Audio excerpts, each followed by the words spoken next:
Totentanz is German for death dance, and it's so named because the main tune of the piece is the Dies Irae, Dies Irae, Dies Illa, a tune used by many, many, many composers, especially Rachmaninoff, but Liszt used it quite a few times.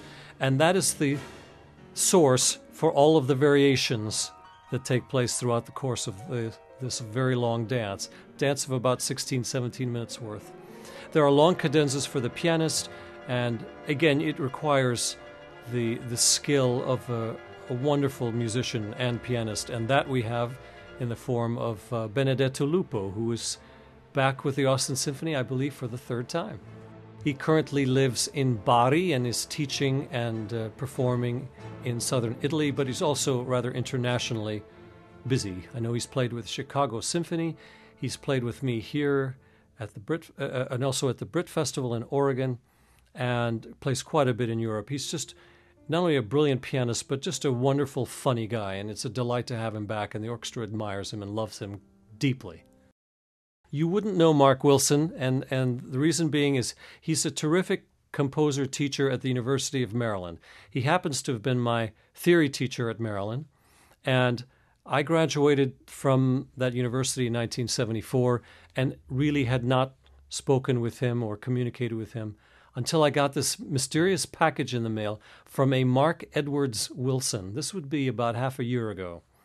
And I opened it up and I thought, well, this couldn't be the same person. And lo and behold, it was the same. And he had enclosed a score and a recording of a work called The Phoenix. And I think you'll really enjoy this colorful piece.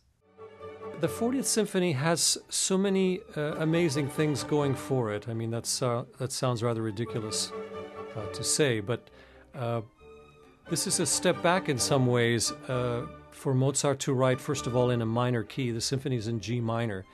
And when he wrote in the minor key, it seemed to be either in G minor, C minor, or D minor. Rarely did he go to other minor keys. So there's something dark about the symphony. There's something tragic, sad, melancholy, whichever emotion you want to feel. There's definitely that in it. What you may not know is that both the 39th, the 40th, and the 41st Symphony, the outer two of which are very festive, were all written basically at the same time. So there was some Jekyll and Hyde going on in Mozart's mind, and that he basically sat down with paper at his desk with pen and wrote this from his brain with very few mistakes in finalized form.